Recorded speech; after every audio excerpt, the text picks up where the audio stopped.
See, actually, this is thank you for your patience and staying for this last session.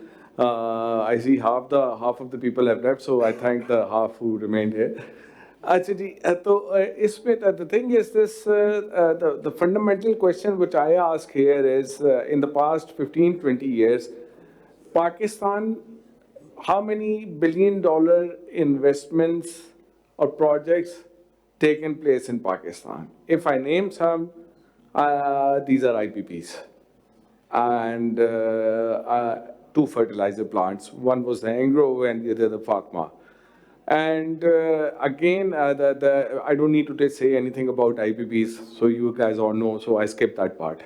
And I'll probably leave to my mega motor guy who used to be in UPCO. So, and the about the fertilizer, it's about the subsidized gas you provide to them. There's an import protection that because import prices are high, and domestic cost is low, so the investment came there. There is none efficiency seeking investment in Pakistan by the private sector in the past 15 years to the magnitude of $1 billion. None. And we've done a work with the PBC on this efficiency-seeking foreign investment, but there's none efficiency-seeking domestic investment. Ali Tabba has done some, invested about, I think, $150 million equity in Lucky Motors. Again, what was that? There was a policy of import substitution where they allowed more assemblers to come to compete with the existing Japanese. They came and some other people came and they're starting doing something similar to what existing Japanese were doing, right? And then there's another mobile substitution and all that. So those kind of policies are there. They attracted some investment. Otherwise, there's a natural progression of about textile sector investment here and there. We started growing and all that, and in cement and other sector, there's a natural progression of capacity expansion and all that. But there's no. So we need to ask this fundamental question: why? Why? Why? There is something fundamentally wrong with our policies. And so I need to pose this question to all my panelists over there. And then specifically coming to the recent efforts in the past couple of years, so we've been increasingly talking about, even in the previous regime of the PTA regime, and increasingly talking about G2G investment. G2G investment is no investment. G2G is always a political decision. And we are a compromised country. We have taken debt from everyone. We cannot dictate the market terms when it comes to the G2G investment. Just accept it. That's not gonna happen. We are selling Recordec, and the valuation of the Recordec is like about 1/5 of the what valuation we thought about it. But because the other G are supportive in terms of debt and other areas and all that, that's there. I mean, back in days, Japan used to be the biggest lender to Pakistan before the China. And whenever we try to, undo the auto policy or have a sunset clause to trigger, the Japanese investors used to come and all that. So there's always a compromise in that policy, but when you come to the G2G, it's always going to be compromised. And then G2B, I don't know what G2B is. G is just to give the policy, just to give the framework and all that. All the investment has to come B2B, business to business. There has to be a rationale for investment, and the local business collaborate with the foreign investor to do that. One of my friends from the Servis tire, they have done it. We'll try to learn from their experience. They've done it somehow. Some people have done it, and that. And the guy sitting over there, the polymer guy, they did like $32 million feasibility on a petrochemical project, about $2 billion or something. And they were not seeking any government subsidy. That was going to be an import substitution model. I'm perfectly fine with that import substitution model, where you're not asking for any regulatory duty, any kind of a other duty, any kind of a protection, any kind of a subsidy. There is a market case to that. So we need to figure out what kind of framework, what kind of environment we need to get into that efficiency seeking investment. And we don't need to pick winners, be it export, be it import. I don't need know these jargons. I simply see that this is the Saeed sitting right next to me. The Saeed Tabba is done so much work. If he understands there is a value, he'll invest in it. So all I need to do is to provide that. So this is just a small preamble which I came up with that. So the minister Saab, the ex-minister, we don't need any other introduction. But this guy's done wonderful job in conducting conference. He's the best conference conducted people and advocacy and PR and lobbying. So he has done at an institution level no other one in Pakistan has done so far. So I'd like to go to Azfar, just to pick your thought on why the investment is not coming and what should be required to be done. Thank you. Thank you, Ali, and thank you, BBC Ahsan sir, for inviting me here. You mentioned about last 15, 20, 25 years. So actually, last 25 years, we attracted around $49.5 billion net FDI after all the outflows. I'm not referring the period from 1988 to 1999 because of the extreme political turmoil. In 1998-99, we were on the verge of collapse, and the total FDI was around $210 million. So during the General Musharraf's tenure from 1999 to 2008, we attracted $18.9 billion. From 2008 to 13 PPP tenure, we attracted $9.8 billion. From 13 to 18, we attracted $10.3 billion. This was PMLN government. 4 years, Mia Nawaz Sharif, and 1 year, Shahid Khaqan Abbasi. And this was the highest year. $2.85 billion we attracted in 17-18, actually. During the PTI tenure of 3 years and 10 months, we attracted around $7.7 billion. Then PDM-1 government came, we attracted $1.55 billion. During the Senator Cocker's caretaker government of 5 months, we attracted $863 million. And then this government came last year. So on average, we attracted around $1.92 billion per annum. And surprisingly, the performance of almost all the governments is similar. Only a few $100 million difference. So one thing is common in Pakistan, the continuation of the same number of FDI, ups and downs. Why? Because there is no country strategy, there is no investment strategy. There is no long-term plan for the investment and the business, actually. There is a complete, actually, firefighting and the ad hocism in every government. And I'm not representing any government here or any political party here. I'm talking about the state of Pakistan. So we should understand where we are standing. And these days we are listening to that the numbers is increasing. Actually, the last 2 years FDI number were down. Last year, 10 African countries' performance were better than us. Egypt was $9.5 billion. South Africa was $6 billion. Ethiopia was $4 billion. And countries like Uganda, Mozambique, Nairobi, Namibia, Congo, they performed better than us. And in our surrounding regions, India attracted $49.9 billion, Indonesia $47 billion, Vietnam $37 billion, and other countries in Central Asia, Far East, ASEAN, and Middle East, their numbers were much, much higher than us. Actually, there is a need of political stability in Pakistan. Today we are facing this issue. And you can agree or disagree, but this is one major problem in Pakistan because of this political instability. The change of governments and the change of officials is very frequent.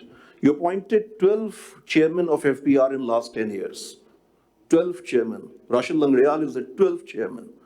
Then you appointed 12 federal finance secretaries. And same is the case of other ministries also. Razak Daud Sahab is here, my teacher, and he experienced the same in the government, in the previous governments.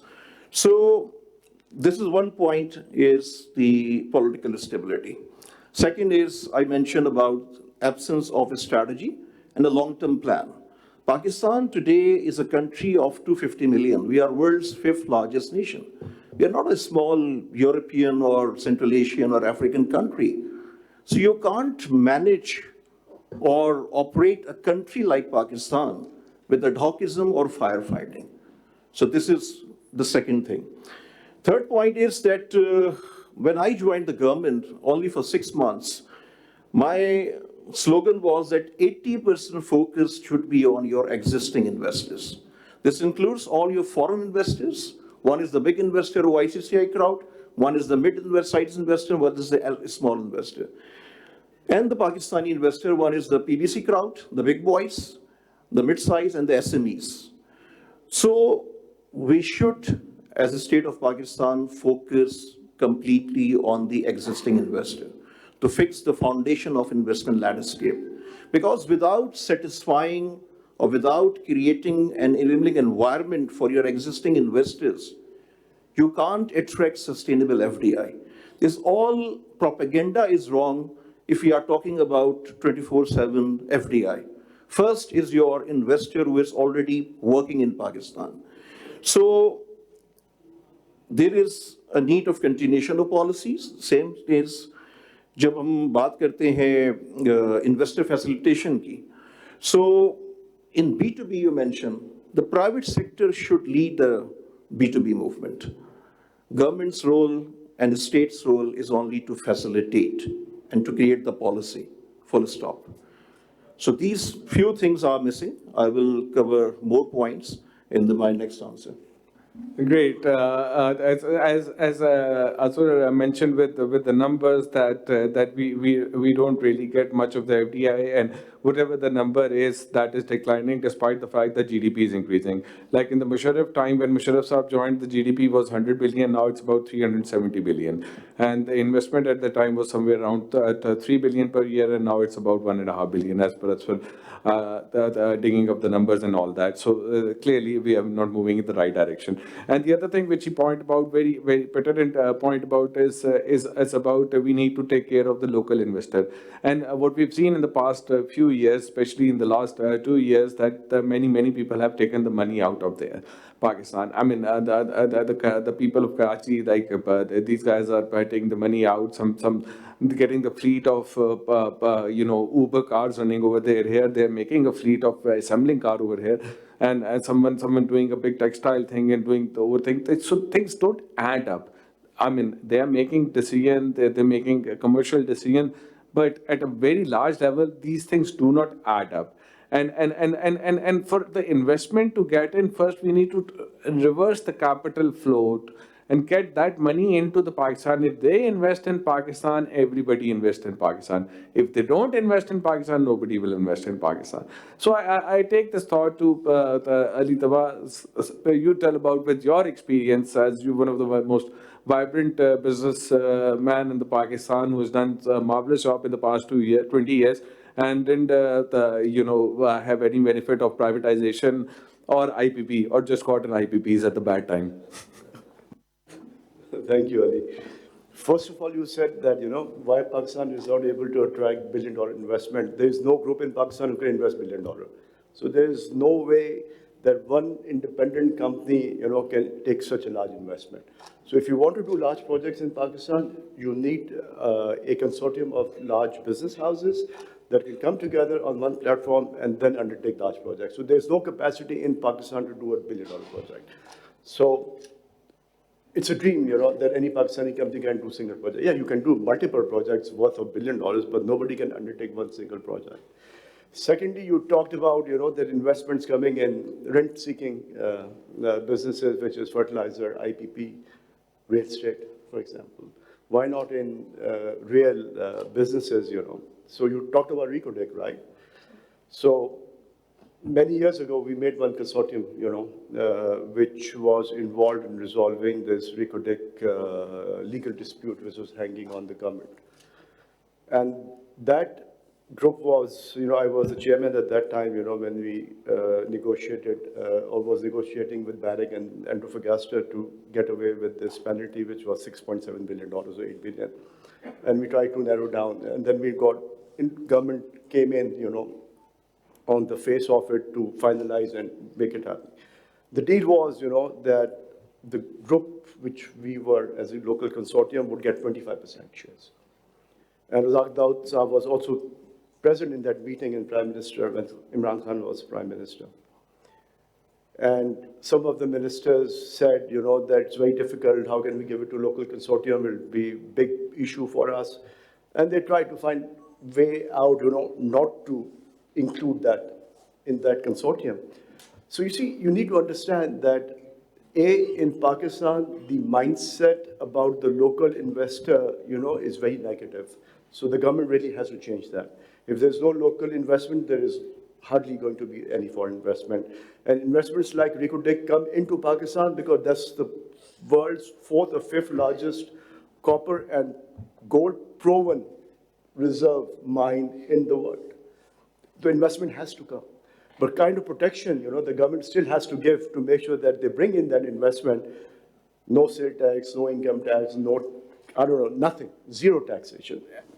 And they allowed them to export slurry, out of Pakistan, which is a criminal offense, to allow such a beautiful project, that instead of doing value addition, we're going to export the slurry of copper and gold from Pakistan.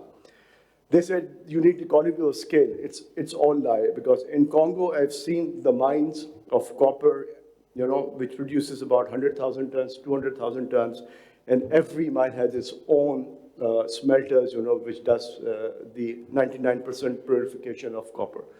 So this is all just an excuse of not putting up the smelter or the gold refinery.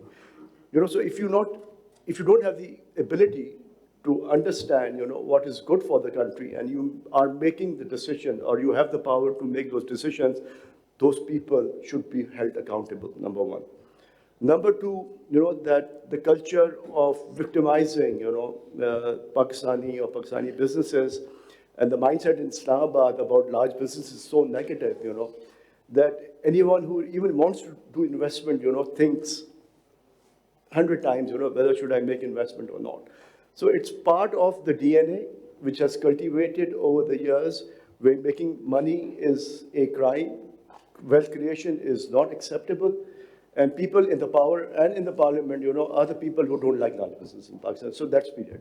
So you don't expect people to become Reliance or, Tatas or Birlas or whatever of the world in Pakistan. No matter how much lip service you do, you will not be able to create that, because the mindset does not exist. And it's not only one institution, it's not just government, it's across all institutions. It's media, it's judiciary, it's government, and other institutions also. They don't want you strong in Pakistan. So I think even discussing this, is not even worthwhile, because it's going to create more frustration rather than giving you out any results. Secondly, when foreign investors, they come to Pakistan when there is a policy framework. And if you want to do whatever, in terms of legislation, in the policy, you should do it day one. Don't do change of policy after 4 years, okay, now you have to export, now you have to do this, now you have to do that. So if you really want people to export, you should have it in the policy day one, that 10%, 20%, 30% of your total revenue has to come from export, period. If you can do it, put the industry. If you can't put it, don't put industry. Third, they talk about import substitution. I think the industry which consumes about 40, 50% raw material, which is made in Pakistan, that's called import substitution. If you bring in industry where 80% of the component is imported, it's not import substitution.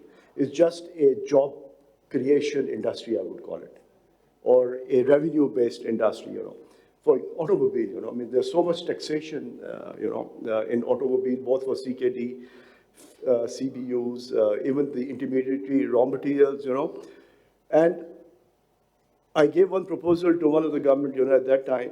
They said, why can't you increase localization? I said, look, and they compared India. Look, India for 60, 70, 80 years only drove ambassador. The Maruti came, in maybe late 80s, and those were small Suzuki FX, which we call, I don't know, Altos or whatever of the world. So even the Prime Minister would sit in ambassador, for years and years and years. So they built the industry. They gave that opportunity, for industry for how many years? 60, 70 years to build. In Pakistan, you do something in 4 years, they expect miracle. So I said, look, in Pakistan, the auto industry would never be able to localize for 2 reasons. A, they need new models every 5 years. So if you don't have a volume, how can you localize? You can only localize certain percentage, otherwise you cannot, because you cannot amortize your depreciation, your cost to localize all your tools and equipments. So if you really want something, this to happen, so you make a legislation that there will be no model change by anyone for 20 years. You bring one model, run it for 20 years, and do 80% localization. Then it will work. Unless you don't have a legislation and a policy, and you expect businesses to do it, we are here to make money. We're not here for charity. It's period. So you need to make this as a part of the policy, and then people will follow. But if you don't make it and you expect people to do it, I think it's not going to work. There has been a lot of investments in auto lately, as you mentioned. It's all equity investments done by the local. There is no foreign equity, whether BYD, there's no foreign equity coming in. It's all local equity. Because the size of the industry is so small, and we got maybe 10 or 12 players now, that even the localization is going to be even more difficult. And with EVs, it's going to be even less and less. So you need to understand that what industry, what you want to do it, there has to be a policy. If people are not educated enough who's making policy, then they should be given to the people who understand how to make policy. Well, from where what you'd say is about back in 2008, the Pakistan car market was about more than 200,000 cars were made, and there were 3 manufacturers. And in 2024, there were 130,000 cars were made, and there are about 10, 12 manufacturers. And now BYD is coming as well. So, so there is no case of like assembling car as per se. And we should allow the market to open, lower the duties. If someone can survive, they survive. Otherwise, let the industry go the way it naturally supposed to go. That's kind of message I'm getting from Tabba Saab in that. But we're not going to do that. We're going to keep on protecting that, and no one can really compete in that. That's the unfortunate part somehow in that. The other thing, which very important part, what he's talked about, we don't have reliance or the big groups like many other economies have seen that. And nobody wants businesses to be big. There can only be one big, and certainly that's not businesses. And back in days, in 70s, when the businesses were going big, there was nationalization. Then the next line of big businesses coming from privatization. The banks got privatization, you got Mia Mancha. And all that, and then they invested in the IPPs, and today you are reversing it again by letting that, and many of those businesses are becoming non-resident Pakistani from 2025 because of the high taxation and other issues. So again, you're bringing it back. So how can big businesses become big? It takes decades to become big, and when they become big, they become a threat. So you don't want them to be big. You don't want any political party to be big. They become threat. So that's the same thing with the businesses. So for simplicity and understanding. But still there are some businesses, some good groups. They are working for the past many, many years. They're not that as big as many other are, but they're doing very decent job and with so much integrity. So I move to my next panelist and talk about their experience about especially one joint venture they did where they built an industry for export by having a joint venture with Chinese partner, and overall their experience and how things can improve and what can bring investment in Pakistan. Thank you, Ali. Thank you to the Pakistan Business Council for inviting me. First of all, you got the wrong brother, but I'll try to map the journey. Actually, a couple of incidents, I think, precipitated our outward-looking focus. The first was the passing away of my late father, and my brother decided to stop working and just concentrate on philanthropy. So he actually left his office and started roaming around. Now, my father was a great philanthropist, but you can't engender that into someone And I think my brother, by temperament, is a businessman. So when he was traveling, he was looking at opportunities. The other fact was COVID. And so I think if you become outward looking, I think that's something Rubina Ahmed said. I think it's a very important component in developing joint ventures, export-oriented industry. I think for far too long, Pakistan has been dominated by a few industries. And by definition, they rely on some sort of protection to make sure that they perpetuate themselves. And if the protection is there for too long, then they don't become globally competitive. I think what Tabba Sahab said about real import substitution and real value addition, and maybe I would add to that technology, I think it's really important that we are outward looking when we do it. So in our case, I think from 2018, we started going out to meet people, and we had a business plan for a joint venture which to make commercial tires. There is no other radial tire manufacturer for truck and bus tires in Pakistan right now. We have a plant that makes conventional tires, which are bias tires, and we go from basically bicycles to tractors. No car tires, no radial tires. And I think it took us two years to keep meeting people, to be able to get in touch with decision makers. These big tire companies are multi-billion-dollar companies. And Pakistan's market was 3 million tires. And one of the big Korean manufacturers told us that we only invest in markets that are 14 million tires. And we service markets like yours from those countries. So the scale issue is hugely important. We are really not a very big economy in terms of vehicles. However, we were aided by the first coming of Donald Trump. I think a lot of countries were looking for destinations to avoid US tariffs. A lot of Chinese companies were looking, and we are really quite low on the pecking order of countries that you would look at. If you land at Lahore Airport, if you look at our infrastructure, you will realize that we really have a long way to go to become a good destination for investment. But I think we worked very hard, and in the end, we got 2 companies interested. And the one that we eventually partnered with, they said that we knew we had to move out of China. We had the capital, but we knew we didn't have the management ability. So it was a matchmaking exercise. And again, I can't overstate the amount of hard work that was done. It was single-minded and outward-looking. And now I think we are, as a company, trying to help government formulate policy that encourages people in textiles, etc., to follow that path. Each one will find their own success. And after COVID, once we got committed, I think we found a very good partner.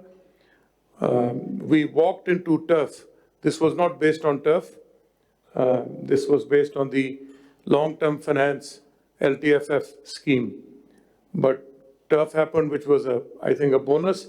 It was a very important selling point for our joint venture partners, because when you make a list of reasons to come to Pakistan, you really come up short quite often. The policy inconsistencies, the bias against big business, all of this, if you think it's only known in Pakistan, that's not true. There's lots of sources of information. People talk to bankers. There's a lot of literature on it by people like Ali Khizr, so you know what's going on. So I think, and the second thing was we chose a field where we absolutely did not have the technology, and we were not hesitant to pay for it. I think that's a big barrier to entry. In my conventional tire plant, which this is the last year that it will be the biggest tire company in Pakistan, the joint venture next year will be the biggest tire company. It's much more scalable.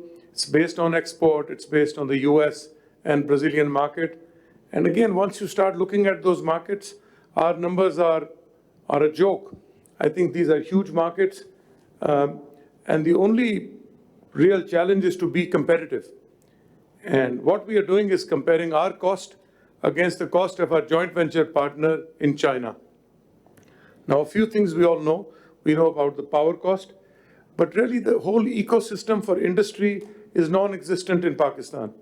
The engineering required, the parts manufacturers, and we face that in our footwear also. We are clearly the largest exporters in the country, but we make our own molds. We are trying to, get joint ventures to make mold factories. We import all the trims from China. We've had to open a company in China to increase the pace of our development. There are lots of obstacles to scaling up in Pakistan. But this particular initiative has gone really well. And I think the second reason it's gone well, one, we were in a good space. We were in export-oriented industry. I think the first 2 months, we only sold to the US. So the quality, we got it right first time. I think we paid a lot for it, but there was no other way. So that was the first part of it. I think the second part was that the work done in the execution, in the operations, which is the unglamorous part of joint ventures, I think we've got very close to the Chinese cost of manufacturing. I think even our joint venture partner is surprised. I mean, they have a big role to play in the operations, in all the technology. But I think a lot of work has happened. We have really good human resource in Pakistan. We trained some of them during COVID for 3 or 4 months in China before the plant even started. In the days when they had two quarantines. First upon landing in the first airport, and I spoke to one of our young engineers who was going from my old plant, and I said, "Koi tayari ki hai?" Usne kaha, "Ji, dry fruit bahut le gaya hu main."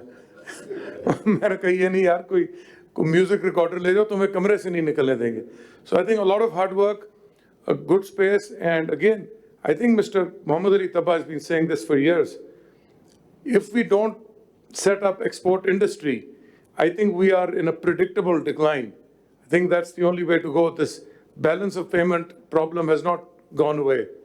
And I think with joint ventures, we have learned a lot about scaling up quickly, about the potential to tap foreign capital markets. And if you are exporting, if your revenue is in dollars, I think you have access to more capital sources than you do if you're just focused on rupees. I think we are forgetting, some of us are forgetting how unpredictable the rupee value was and how we were all feeling when we faced these restrictions on imports and an unpredictable decline of the Pakistan rupee.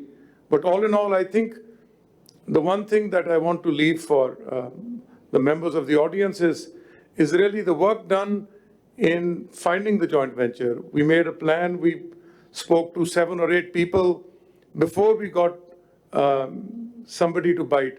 It will be very difficult to sell Pakistan. We're trying to do it in footwear. If time allows, I can just share an example. So we went in a board meeting of our footwear export company, which is now listed, and we said, go find a joint venture. It's run professionally. So we went to 10 companies. We liked maybe 6 of them. We got 5 of them to visit. And in the end, there were 2 companies that were both interested in us, and we were interested in them because they were going to give us new technology, new avenues, new customers. You don't want to set up another factory to service the customers that you already have. One of them was a Taiwanese company with $1.5 billion sales, which is huge in footwear or apparel, a single company. And the husband-wife that owned the majority stake owned 80%. We thought the deal was clinched. They said, we'll go back and talk to our board. And हमने कहा, board कौन है? आपके 80% shares हैं. So they went back and they said, no, that's the problem with Pakistan. So we were left with one company Still, I think we had something to learn. They were, I think, about $400 million, which is medium-sized to small. But the process we are still following. I think that one is still possibly going to go through, but we're still following the process. And I think it's all about outward facing. And once you start, you develop the capability in your group, the professionals to do that, I think it can lead to more opportunities. And we're happy to share our experience with anybody, as long as they call on the right brother. Thank you. Thank you. And I mean, I got to the wrong brother, but to the right story. And you talk about this marriages, like this reminds me of, like, you know, एक मतलब गरीब और शक्ल का भी अच्छा नहीं, उसे खूबसूरत लड़की मिल जाती है, that kind of story Pakistan में investment लाना. So that's not like an easy thing to do. So one big issue, since you talked about the balance payment and all that, and of course, we all know that Tabba talked about this, and we should have this export, this and this, and then talks about the FDI, because this all support in the balance of payment. But if we dig down into our balance of payment, in our biggest component of import is somehow energy, and we need to think energy as a whole. It's not just the power plants or IPPs. There's life beyond IPPs. Most of our energy consumption is in the vehicles, in the motor vehicles, be it bikes, cars, and all that, and the fuel we use, we import all the fuel and all that. And the world is changing in that perspective. What things were the 30 years ago, things may not be 30 years ago down the line. So we are fortunate enough to have a representative, the CEO of one of very few private energy company. This just not operate as an IPU, but as an energy company, and that company has decided to move forward in the energy chain, and they're thinking future. They think like, okay, they are into the power production now. Now they're going to the vehicle. Now they produce power and they produce vehicle which charge on their power. That's a smart move. You know, then they're moving on to the battery technology and everything, and at some point of time, those microgrid and the battery technology and all that will work on that, as he was mentioning about the solar revolution and all that, where net metering in Pakistan is only 10% of the total solar in Pakistan. So net metering is not the real thing. It's the solar is happening anything, and the next line is the battery and all that, and then go into the vehicles, and 40 to 50% of the fuel is used in 2 and 3 wheelers. And here you will see the revolution in the next few years, the way things are. So position over there in the energy sector, that is to solve your import problem as well, that is to solve your power problem as well. And thinking as an energy as a whole solution, how can this help to attract investment and all? Over to you, Kamran. Thank you so much. I think speakers before me have spoken about how challenging it is to attract any partner, let alone the investment part. So, I mean, HUBCO has been lucky to be partnered with many Chinese companies in the power sector. So China Power is one of them. But I think we talk about the big businesses, what we don't talk about and we haven't talked about is the regulatory capture of the bureaucrats. The people who are not trained to do any business-related policy making. They are assistant commissioners and the DCs, and they are irrigation and forestry, and then they get to the economic ministries without any formal training, and they are making the decisions. So this becomes very challenging to sell Pakistan, because I think before I talk about BYD or attracting any investment, the continuity of policy is what has basically deterred all these investors. And I can talk about the Chinese experience that when CPEC was happening, the first phase was infrastructure, enabling environment, and then special economic zones. And what happened was that they put in all this investment in the first phase. Pakistan was a top priority destination. All the government approvals from the Chinese side will come in days. Now, things don't happen in months. And we really need to reflect, why did we do the reset onto those SEZs? And as Arif has spoken about, that there is a China Plus strategy. We should have capitalized onto it. It's not only footwear, it's not only tires, it's solar PV manufacturing, it's a battery, it's everything.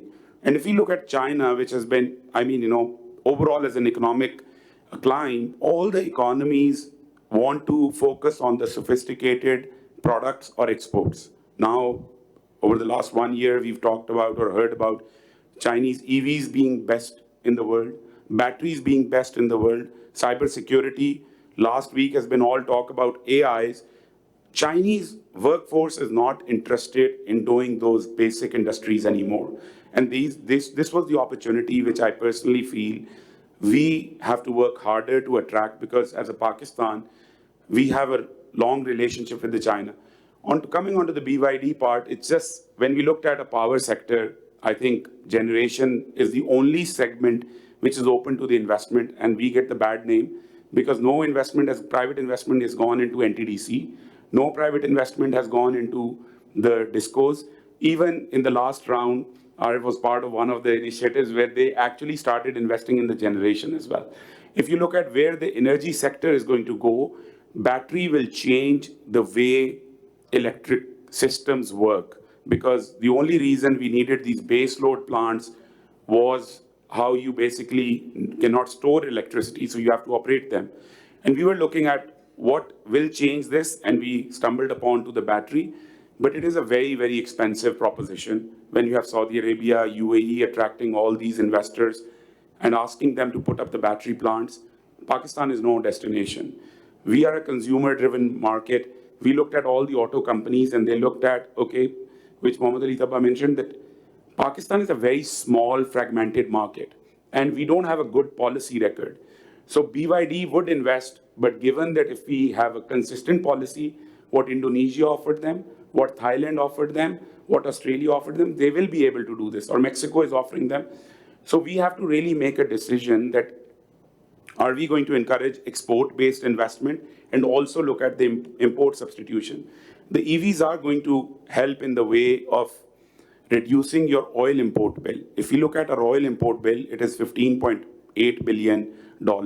Our other raw material imports are $8 billion. And then our machinery imports are only $7 billion. I think we really need to actually encourage the machinery import, which is going to result into import substitution and enable exports as well. I think it will be a process that Pakistani workforce has been leaving the country because of the lack of opportunities in the large, professionally run organizations. And now we've seen over the last couple of years, and that's a result, that we have to have the engineering policy and the industrial policy, and it cannot be short-sighted. It has to be 3 to 5 years. We have to look at which sectors we want to leapfrog into rather than only look at the traditional sectors. So this is, some of the challenges that we faced. I don't think any Western country is interested to invest in Pakistan. We have to look at the middle countries and ask them to do this, and the China Plus One is what we should capitalize on. That's right. We have to be realistic what we are, and we need to see the countries where they see the efficiency and the commercial sense in investment and all that. But all of you talked about the policy consistency, so important, because we have so many other issues and all that, and profit repatriation and all that is an issue. And from that, what we done from the profit repatriation issue is that because we have all the FDI, which is market seeking, and they have given the loans to the company that goes into the profit repatriation and the alternate FDI part. So that's one challenge we have. So I move to you, Azfar. You are very keen on. I'll go to a little specific question to you. You're very keen on the Saudi Arab investment in Pakistan and all that, and you see that Saudis are ready to invest in Pakistan, but Pakistan is not ready. And what kind of projects we need to have, and how to work on that, and how can we use a nutshell as a platform to bring a different kind of investor to Pakistan, to that fora, and where you can have a marriage of tabas with those people, through your forum. As far as Saudi Arabia is concerned, I believe that Riyadh today is the most happening place in the world as far as the business and economy is concerned. Their public investment fund size is over $1 trillion, and by 2030, they will cross $2 trillion. They are investing in countries, they are investing in businesses, they are acquiring the companies as well. Pakistan is a serious case for Saudi Arabia, but so far we completely failed to attract any investment from Saudi Arabia.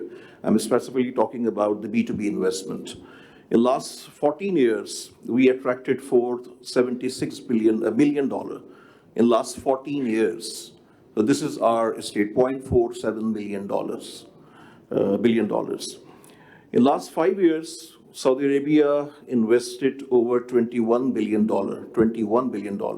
only in Uzbekistan, in multiple sectors. And they are investing more, $12 billion in the next three years as well. Same is the case of other countries. So my personal belief is that this is 100% our fault, and government should allow private sector to lead the B2B, as I mentioned in my first answer.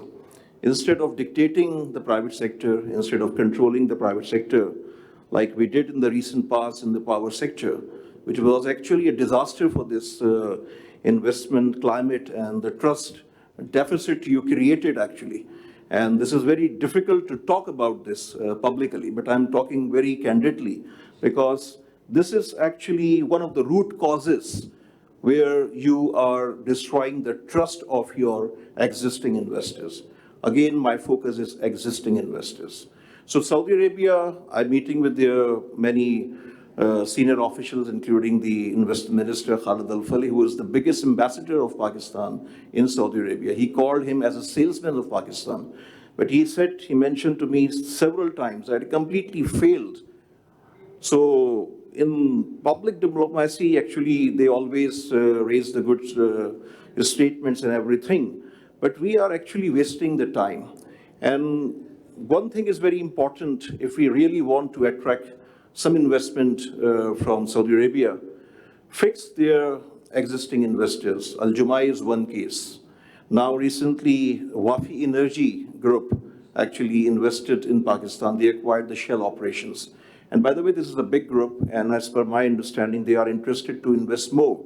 But this is a case study for the state, the SIFC, the government, everyone, that they should facilitate them in next 7-8 months. So they will invest more in Pakistan. They will collaborate in more projects. So this is the case of other areas as well. Their mindset is that they are ready to invest if the project is ready. And here is the fault of our private sector also. Our private sector is not exploring this opportunity very seriously. This is my understanding. We are talking too much, but we are not, visiting them or engaging them with the ready projects. So they are asking only the ready projects. Our Ambassador Bilal Akbar was there when I was the minister for Board of Investment. And one day he was very upset. I asked him, Bilal bhai, what happened? He said that Indians are coming, Chinese are coming. They are coming with the ready projects, and they are finalizing within few weeks or few months. Here I am sending something to Pakistan, and no one is ready. No one is, serious in the public sector. And same is the case of every government. I'm not talking about any specific government. Then in last 1.5 years, we claimed 3 different numbers actually. In December 2023, the state of Pakistan at the highest level announced actually that Saudi Arabia is investing $25 billion. Ahsan sir, I'm correct? Then in April 2024, we announced that Saudi Arabia is now investing $10 billion. After 2 months, we announced now they are actually investing $5 billion. And trust me, they are not investing a single penny till today because no project is final. They will invest some in Reko. You already highlighted the details. They are ready to invest billions of dollars in multiple industries in the next few years. But actually, fault is on our side. That's why I'm talking about that in the last 25 years, our performance is same because there is complete absence of a strategy. So actually, we should facilitate their new investor and their old investors. Al-Jumai, what we did with Aqua Power is known to everyone. So here is a case study, and then gradually we will attract. What I advised to Saudi Investment Minister in October 2022, that our business community is not very well connected with the Saudi businessmen, because few years before, Saudi Arabia was important for us, for only Umrah and Makkah, Medina was important for us. And you were also not open. So our businessmen are very well connected in different countries, but not in Saudi Arabia. So there is a need to engage, to connect our 70, 80 business houses, like the PBC crowd, and your 40, 50 business houses directly, without the involvement of the government. Because I observed in multiple B2B meetings in the recent visits that the matchmaking was wrong. One big group owner mentioned to me that I had 5 meetings and I'm completely disappointed. So this is the case. So you should engage your 70, 80 business houses, and you should connect with the Saudi business houses. This should be the case, and in the same time, during the same time, we should facilitate their existing investor. Wafi, I'm telling you, is a serious player. They are interested to invest in 2, 3 areas. But if this first experience will be worst, trust me, they will never invest. Because this is a voice within the business community of Saudi Arabia. Saudi investment minister, his team, and many other ministers are motivating them. But because of the few bad experiences, the big business houses are exploring, but they are actually the victim of trust deficit. So the matter of power sector, I mentioned already, instead of facilitating your existing investors, you place the names on the ECL. You dictated them to sign the documents. This is not the way. This is not the way to deal your customer. Trust your own customer. Trust your own people. And here I should mention 2 numbers only. It is actually a positive number. Dr. Raza Bakir started the Russian digital account. This was not the investment scheme. This was only the deposit. Nasir Salim Saab is here from Habib Bank. The current number of deposits is $9.3 billion. In the recent Dubai leaks, your official declared properties are $9.7 billion. The unofficial is over $31 billion. So if you are combining 9.7 official number and 9.3, $19 billion, here you are asking IMF $7 billion only. So there are 50, 60 cases, huge money is here. But the matter is that you should allow your investors to create wealth. You should protect them through your laws. You should provide them complete facilitation, and they should be motivated. Then only then they will start the JVs and collaborations, and the foreign investors will come to Pakistan. Shell left, Telenor left, and same is the story of many other multinationals also. So we should understand as a state of Pakistan. And one last thing I want to repeat again, that without political stability in this country, again, you can't create a sustainable environment for the businesses and for the investors. Absolutely, absolutely. You're very right on all the matters, and I would urge you that what happened, why the matchmaking was bad, because one day the ministers तो है कि जी अच्छा अगले हफ्ते meeting है, okay, you call this businessman, ये जी तब्बा साहब को फ़ोन किया, ये कमाल को फ़ोन किया, सर्विस साहब को फ़ोन किया, ठीक है जी आ जाए, आगे सारे वीज़ा लग गए, चले जी चले गए, तस्वीर खींच ली, वो वहाँ पे 2 दिन होटल में आ गए. So that's how the matchmaking. I urge you to use your platform. Use BBC platform, involve us people, and do a conference where you make these people, meet these people, do the homework, select the industry, let them have the bit of conversation going on, and then get the big boys meet there and read. Actually, any conference is not the solution. So whatever conference is not the answer. Whatever it is, some kind of arrangement, you need to break the ice, you know. So think about those lines, if not the conference, whatever it is, what kind of a thing it is, but you try to get those to there. But your other thing is that people are not ready. You said the people are not ready. Tabba Sahab, I will ask you to answer this question, why you are not ready. And then I'll ask you also about that. You're ready to buy PIA, but why not PI? Or aviation industry and all that, all those things are privatization. I mean, this PI is one example and all that. And you are eager, other people are eager, and that's I'm glad to see that. But there are issues. There are issues. Why? Why? And why you're not ready?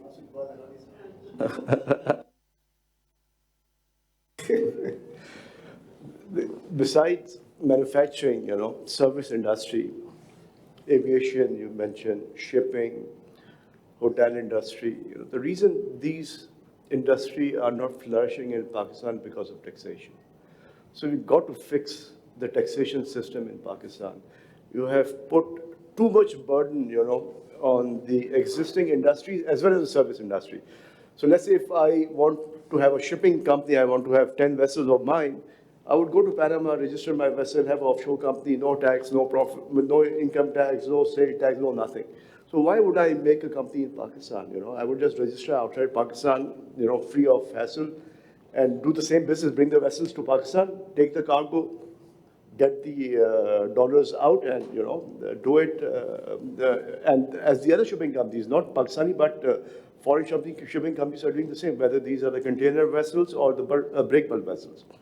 Aviation, just to give you an example, Ethiopian airline, has a total revenue of $4.5 billion. $4.5 billion, one Ethiopian African airline. PI is about, I don't know, not even $1 billion, I think, or maybe close to $1 billion. Look at the potential of export, from these industries which you don't talk about. Talk about the hotels, how many hotels in Karachi have been built in the last 25 years, or Lahore, or Islamabad, Very few, very few hotels. These small, you do not be able to attract proper hotel chain. The reason being is to build the hotel in Pakistan, land prices are very high. But secondly, your investment is so high that in terms of GST you put on the inputs, you should be entitled to get those adjustments when you get the guests and then you charge the GST, the mechanism of input-output. They don't allow that. So they take everything from you upfront, your cost goes up, and it becomes unfeasible because the affordability, paying $150 in Pakistan is a lot of money, which is 45,000. People want hotel around $100, $125 maximum.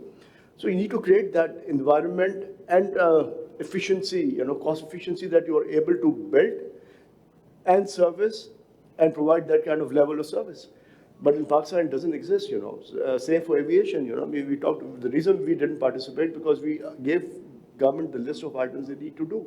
They said IMF. I said, okay, go to hell, If you don't want to do it, don't do it. So they went to IMF, they fix it. So if government wants to fix it, they can get things fixed.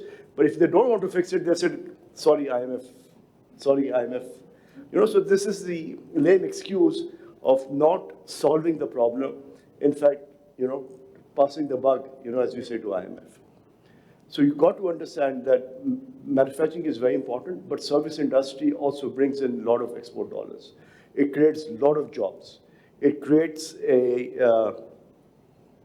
Pakistan's presence, it gives Pakistan importance that, yes, you have a very vibrant aviation industry, you have a very vibrant shipping industry, you have a very vibrant hotel industry. And that's what Dubai was built on, Emirates, infrastructure, hotels, and tourism. That's the whole, what you call the ecosystem of Dubai, the way the Dubai was built in the 90s and 2000. So why can't we do it in Pakistan? We can, but the policymakers are not able to understand what needs to be done. And when you go and talk to them, they say, business, large business, rent seeking, you need profit, you don't want to do that. So you don't want to argue with them, right? So you rather say, okay, do whatever you want and do what you like, but going and asking and pleading, I think doesn't really solve any problem. Wealth creation is not a crime. It's a public service message. So coming to you, sir, Arif, you tell us the business is not ready. That Tabba Sahab is talking about the taxation, and of course that the capital formation cannot happen at about 50% taxation and all that. And my friend from Hapco is facing problem. His mid-level employees are leaving because they say the taxation on salary is very high. you know. So those kind of problems are there. The human capital is leaving, the financial capital is leaving, and we all know that. You don't all accept that, but you all do that, you know. But why it's leaving? Because of high taxation. So reduce the tax and all that. Why can't we have, somebody was talking about, like, why can't we have SMEs through tariff and all that, coming into that? I mean, tariff is after that 18% tax. Who would do that? I mean, I was saying the other day that our tax to GDP hasn't increased from 2008 to 2024. Your GST is increased from 15% to 18%. Whatever was exempted is now there. And wherever you put higher taxes, the industry goes down. Look at the tobacco industry. You double the taxation. You got a guy somewhere from KP making a small shop in Dubai and making Iran and everywhere have those factories and catering to the whole Pakistan market. What's happened in the dairy? You see that my friend from the disgruntled dairy was here there all day. They talk about, like, you put a higher taxes on that.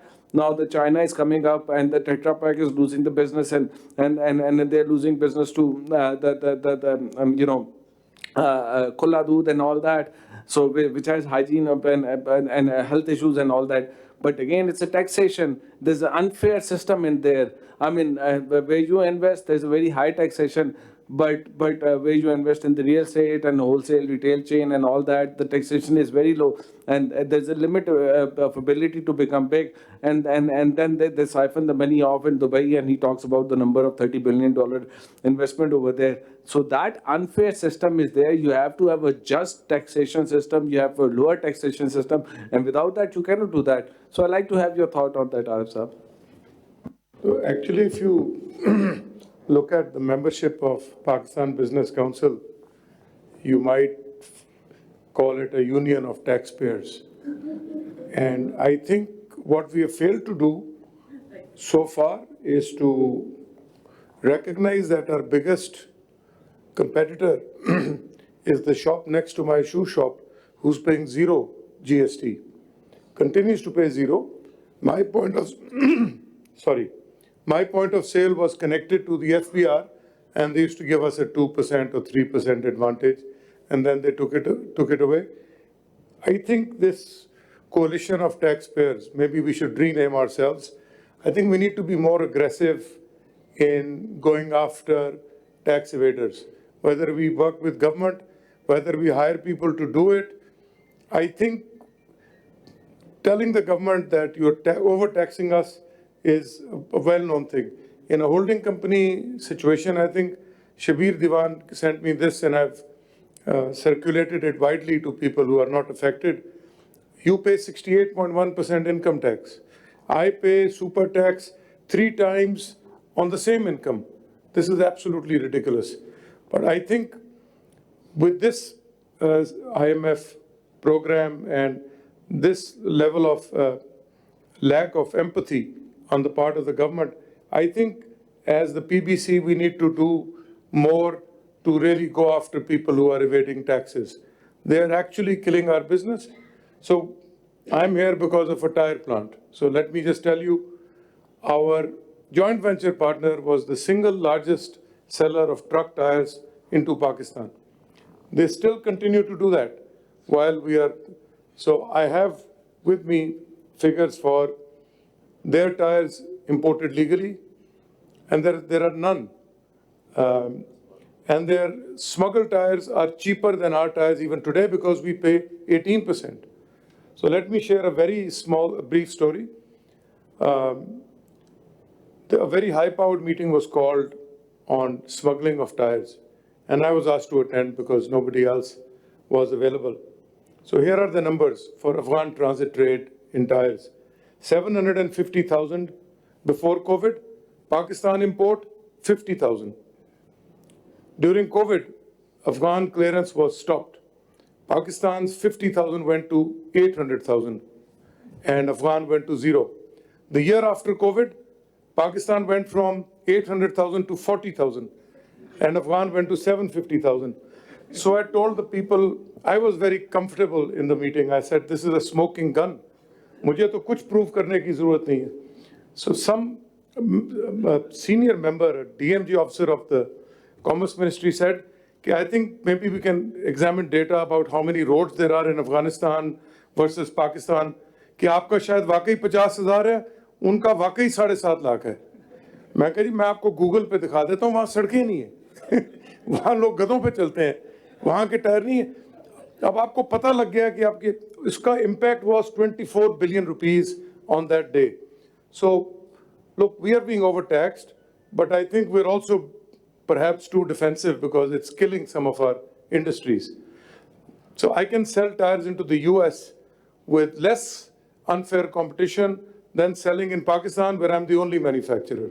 This is really food for That thought. sums it up. That sums it up. Even back in days, I remember that in Unilever, you were facing the similar issue on the tea as well. And that sums it up, like, that he can sell in US but cannot sell in Pakistan. So with this thought, I go to Kamal, and Kamal, he touched upon the point of Saudi disgruntled investors, and he talked about the K Electric as well. And since you are on the board as well, I'd like you to talk a bit about the on the misery of the KE and how that is adversely impacting the privatization of the discourse. I thought you wanted me to talk about positively, not about bad experiences. But it goes back to, the Saudi investor or any investor, it goes back to the regulatory challenges that once the investor comes, the G to G, we want to promise everything. I think because in a desperation, we commit far too much, and then there is a reflection. And you look at any of our foreign investors who's come, KE is no different. And one of the, multiple cases, the regulatory tariff comes after half the period has lapsed.